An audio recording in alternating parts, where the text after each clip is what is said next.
Kakek tak ingat sih. Saya buka ya, Pak. Ya, buka. Mulai. Tes. Assalamualaikum warahmatullahi wabarakatuh. Selamat pagi Bapak-bapak. Perkenalkan, saya Muhammad Fikri Jami, biasa dipanggil Fikri. Nah, sebelum saya masuk ke materi kompos Bekasi ini, Pak, saya ingin bertanya kepada Bapak mungkin.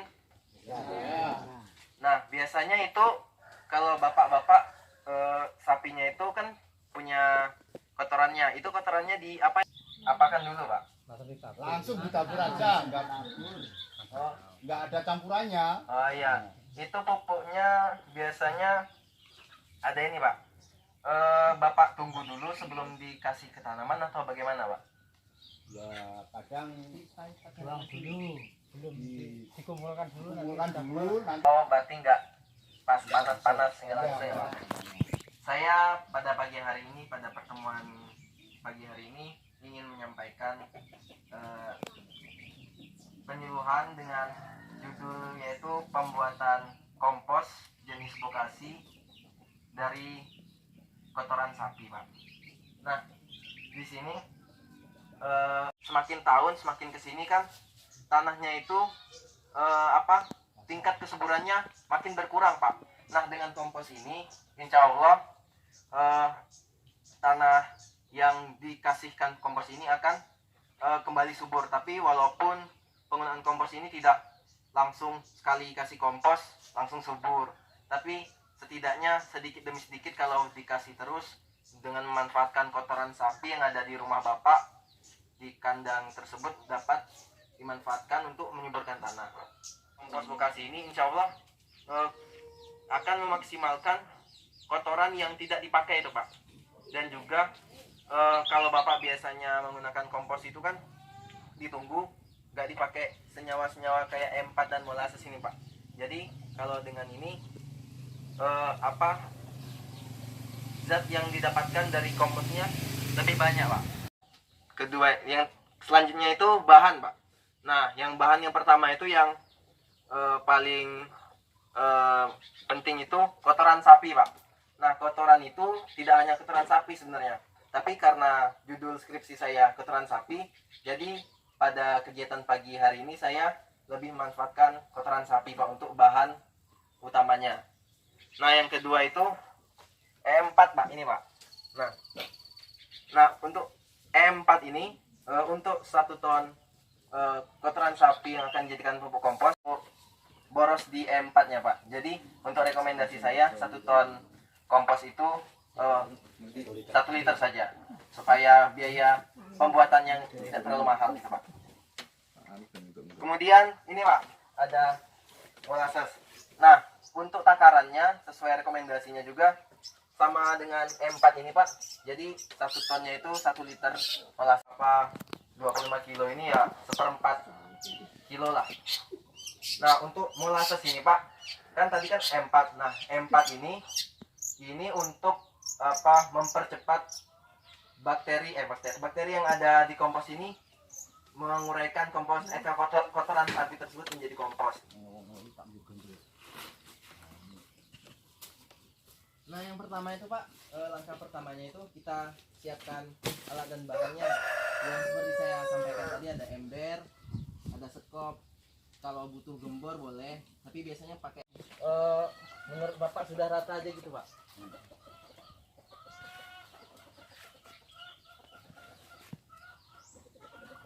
Tadi yang sempat kesesan juga lah memang.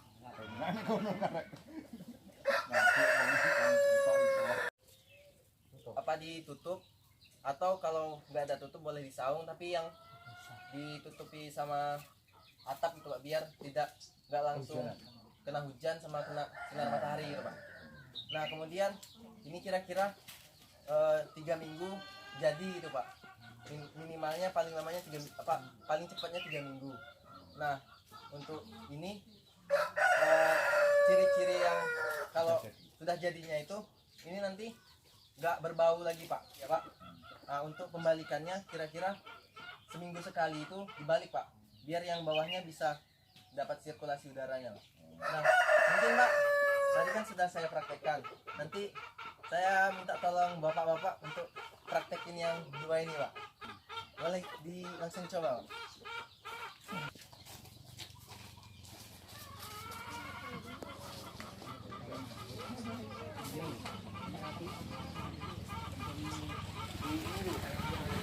Anjing kayak limo. Kono kan senengan ndang tuyu-tuyu. Paling nanti sama 1-2. Yang loro yo. Moga garam. Jor ngono enggak apa lah. Ben gawe dhewe mak kompos muti. Mak. Tekono rapuh sak teng gone Pak Krisno kuwi aja blojokno wis ya lah. Jumlah kartu kurang. Kemudian dari penyediaan alat, bahan, sama pembuatannya itu mungkin Bapak ada kesulitannya di mana Pak? Apa memang mudah untuk dibuat gitu Pak? Mudah. Saya kira mudah sih. Oh ya baik Pak, kalau ini itu dibuang-buang Sia-sia. sia-sia, mungkin bisa dipraktekkan gitu Pak di rumahnya. Ya lumayan untuk ngasih pupuk di pas pengolahan lahan, misal pengolahan lahan jagung, cabai gitu Pak, biar tanahnya lebih subur gitu Pak. Mungkin Pak boleh nanti setelah saya tutup boleh diisi ininya Pak, soal-soalnya Pak. Bentar, Mas, ini setelah ini dicampurnya apa perlu ditutup apa enggak, apa terus dibiarin gitu aja? Oh iya Pak, kalau setelah selesai dicampur nanti boleh ditutup Pak, dijadiin satu, boleh ditutup gitu. Terus ini bisa jadi kompos itu berapa hari? Itu minimalnya 3 minggu gitu Pak. Jadi 1 minggu dibalik. Karena dia satu minggu. Nek seminggu kok dibalik kok seminggu dibalik karo mange balik ngidul. Ayam itu bisa apa enggak? Biasanya kotoran ayam itu kan campur dengan sekam. Nah, Ini kan yang saat ini pakai kotoran sapi Pak. Gak apa-apa kalau mau dicampur dengan diganti kotoran sapinya dengan kotoran ayam atau kotoran kambing itu nggak apa-apa Pak. Tapi pakai itu. Ya, biar kalau pakai itu kan biar lebih cepat sama nutrisinya lebih banyak gitu Pak.